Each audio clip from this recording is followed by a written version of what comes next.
Doctor Sandeep Bhardwaj, MPT neuro, consultant physiotherapist in JK lawn SMS hospital.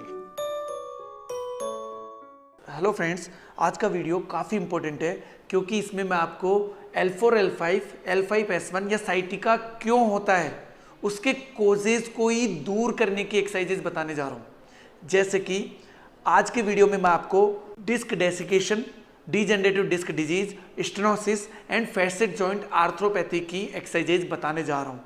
अभी तक आप लोगों को यही पता है कि ओनली L4, L5 या L5S1 हो जाता है, यानी कि डिस्क बल्जिंग हो जाती है, तो इसका मतलब बैक पेन भी हो जाता है और पैर में भी पेन आता है। नहीं फ्रेंड्स, बहुत सारे ऐसे रीजंस हैं, बहुत सारे ऐसे कॉजेज हैं जिनकी वजह से L4, L5 होता है, उनकी वजह से L5S1 हो जाता है और उनकी वजह से साइटिका हो जाता है। तो फ्रेंड्स, क्यों ना हम ऐसा करें कि वो जो कॉजेज है जिनकी वजह से स्लिप डिस्क होती हैं उसी को दूर किया जाए।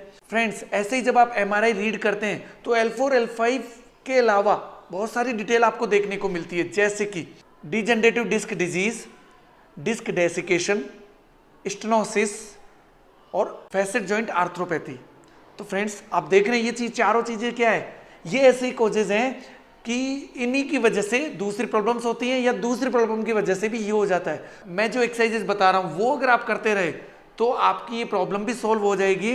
इन चारों प्रॉब्लम्स का ट्रीटमेंट सिर्फ इस एक वीडियो में आपको मिलने वाला है और ये ओनली ओल्ड एज की प्रॉब्लम नहीं है। आजकल ये यंग लोगों में काफी कॉमन देखने को मिल रहा है। क्योंकि ऐसा इसलिए हो रहा है, सेडेंटरी लाइफ स्टाइल बहुत ज्यादा कॉमन है, फिजिकल एक्टिविटीज नहीं है इतनी जितनी की होनी चाहिए, और कोविड-19 के दौरान तो ये बहुत ज़्यादा कॉमन हो गया है क्योंकि वर्क फ्रॉम होम भी होने लगा है। इसकी वजह से जिन लोगों की थोड़ी बहुत वॉकिंग हो जाती थी, वो अपने ऑफिस जाते थे, वहाँ से आते थे, तो उनकी एक्टिविटी बनी रहती थी। पार्क में अब लॉकडाउन की वजह से आप लोग जा नहीं पाते हैं, बाहर आप घूमने से बचते हैं। तो मैं आपको इस तरीके के टेक्निकल एक्सरसाइजेज बताने जा रहा हूँ पर्टिकुलर, कि आप अपने बैक पेन को तो ठीक करेंगे ही, साथ में जो डीजेनरेटिव प्रोसेस स्टार्ट हो जाता है उसको भी स्टॉप कर पाएंगे। फ्रेंड्स, DDD से और डिस्क डेसिकेशन से भी आपको साइटिका हो सकता है। कैसे होता है सिंपल समझिए। जैसे भी मैंने आपको बताया, अगर आपके डिस्क की साइज में और शेप में चेंज हो गए तो उससे क्या होगा, इंटरवर्टिब्रल स्पेस कम हो गई जिसकी वजह से प्रेशर इंक्रीज हुआ। इससे क्या होगा, फैसेट जॉइंट आर्थ्रोपैथी होगी, क्योंकि दोनों जॉइंट्स जितनी उनकी स्पेस कम होने की वजह से, वहाँ की स्पेस कम होने की वजह से वो जॉइंट्स आपस में एक दूसरे के पास आएंगे और वहाँ घिसावट शुरू होगी। इसकी वजह से वहाँ और जब स्पेस कम होगा तो स्टेनोसिस हो जाएगा। स्टेनोसिस होने से डिस्क बल्जिंग और टीयर होने के चांसेस होते हैं। देन नर्व कंप्रेशन हो जाता है। तो नर्व कंप्रेशन होने के ये सब फैक्टर्स हैं। तो nerve compression, disc desiccation, degenerative disc disease, disc bulging, stenosis, ऐसे बहुत सारे कॉजेज हैं जो एक दूसरे से कनेक्टेड हैं। इसलिए अगर आपने एक पॉइंट को भी ध्यान में रख के अगर एक्सरसाइजेस की तो सब चीज़ें आपके करेक्ट हो जाएंगी, यहाँ तक कि नर्व भी रिलीज हो जाती हैं। अभी तक के मैं जो केसेस देख रहा हूँ, जो मेरे से 1-to-1 आके ट्रीटमेंट लेते हैं, उनका तो ठीक हो ही रहा है, लेकिन जो घर पे भी पॉइंट को समझ के ऑनलाइन कंसल्ट करके और वैसे भी अपनी एक्सरसाइजेस घर पे कर रहे हैं, वो भी ठीक हो जाते हैं। उनको भी 60-70% आराम मिल रहा है। वो इसीलिए मिल रहा है क्योंकि वो एज इट इज जैसे बता रहा हूँ वैसे फॉलो कर रहे हैं।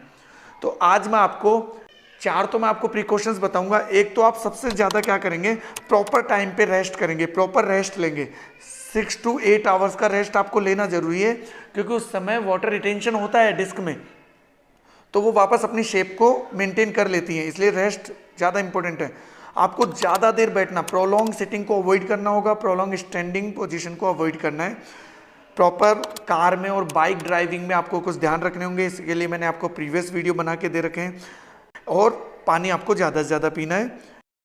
And friends, sedentary life style सबसे बड़ा कोजेज होता है किसी भी तरीके के बैक पेन के लिए, और डिस्क डेसिकेशन को, डीजेनरेटिव डिस्क डिजीज को रोकने के लिए आपको सेडेंटरी लाइफ स्टाइल को छोड़ना होगा।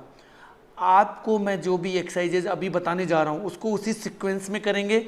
ये स्पेशल एक्सरसाइजेज हैं बैक पेन की। 4 कंडीशन सिर्फ ये एक्सरसाइज आपके ठीक कर सकती हैं। अपने नीज को बेंड करना है, देन थोड़ा अपनी तरफ टिल्ट करेंगे। ये आपको बैक में ज़्यादा प्रॉब्लम ना हो, बैक पेन वाले पेशेंट को करने के लिए सबसे पहले इनको यूँ लाएंगे, उसके बाद ये करेंगे और इस 90 डिग्री पोजीशन में आपको होल्ड करना है। इसे हम टेबल टॉप पोजीशन भी बोलते हैं और 90-90 पोजीशन कहा जाता है। इस पोजीशन में मेंटेन करने से आपके कोर मसल्स, जो core muscles 5 to 6 main muscles होती हैं, उन मसल्स को अच्छे से स्ट्रॉन्ग करने के लिए एक्सरसाइज बहुत इंपॉर्टेंट है। 10 सेकेंड आपको होल्ड करना है, देन वापस इस तरीके से आपको रखना है।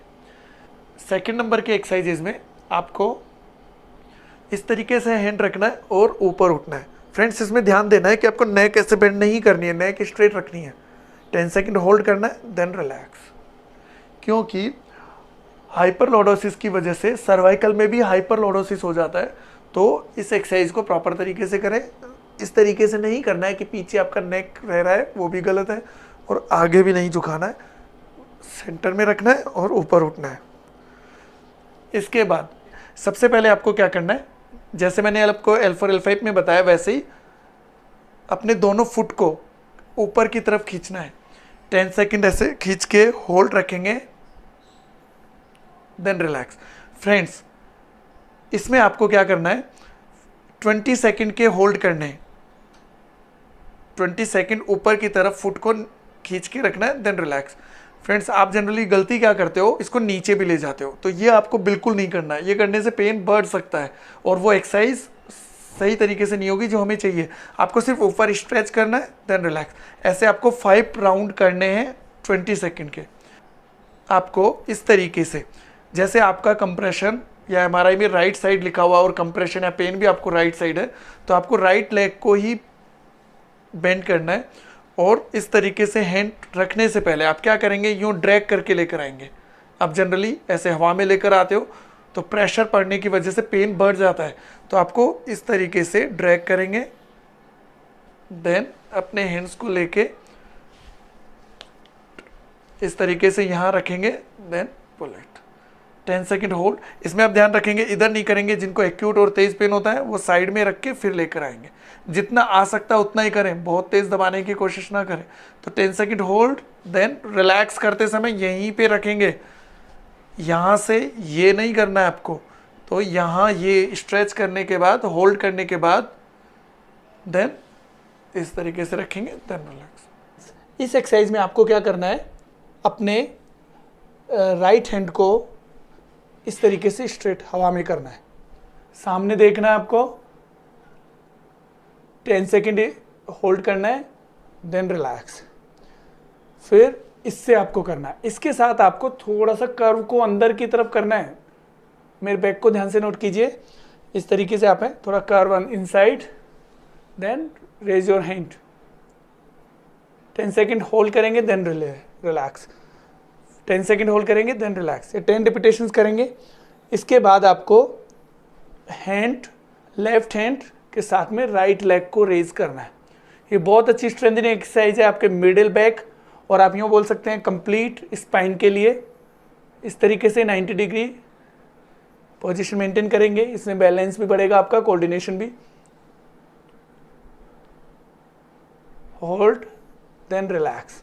तो 1 बाय 1 कर सकते हैं, सेम, देन रिलैक्स। इन फ्लेक्सर्स मसल्स को, हिप फ्लेक्सर्स मसल्स को स्ट्रेच करने के लिए आपको क्या करना है, उल्टा लेटना है इस तरीके से। अपने नी के नीचे एक पिलो रखना है, जिससे कि उसकी हाइट ये इतनी हो जानी चाहिए। उसके बाद आपको नी को ऐसे लेग को पकड़ के इस तरीके से स्ट्रेच करना है। ये आप करेंगे तो आपके क्वाड्स भी स्ट्रेच होंगे और जो फ्लेक्सर्स हैं वो भी स्ट्रेच होंगे। सभी वीडियोस मैं सीरीज में बनाते जा रहा हूँ। जिन लोगों को पेन ज़्यादा है वो धीरे धीरे ठीक होते जा रहे हैं, तो वो नेक्स्ट वीडियोस देखने के लिए बेल आइकन क्लिक करें, क्योंकि बेल आइकन के बाद जो आपको नोटिफिकेशन आएगा उस समय से आपको सेकंड एक्सरसाइजेज, नेक्स्ट लेवल के एक्सरसाइजेज स्टार्ट कर देने हैं। तो फ्रेंड्स, आप उनको वीडियो शेयर करें जिनको भी तकलीफ है, क्योंकि फ्रेंड्स मेरा मिशन है आप घर पे रहते हुए ज्यादा से ज्यादा बेनिफिट्स लें। जिनको भी वीडियो समझ में नहीं आ रहा है या जिनकी प्रॉब्लम अलग है, वो 1-to-1 फोन कंसल्टेशन कर सकते हैं। नंबर आपको शो हो रहे हैं। छोटी सी फीस है। अम्बे फिजियो हॉस्पिटल जयपुर में है, 3 ब्रांच है इसकी। तो वहाँ प्री अपॉइंटमेंट बुक करके आप आ सकते हैं और मुझसे मिल सकते हैं। 3 डेज ट्रेनिंग सेशन भी होता है जो बाहर से आ रहे हैं।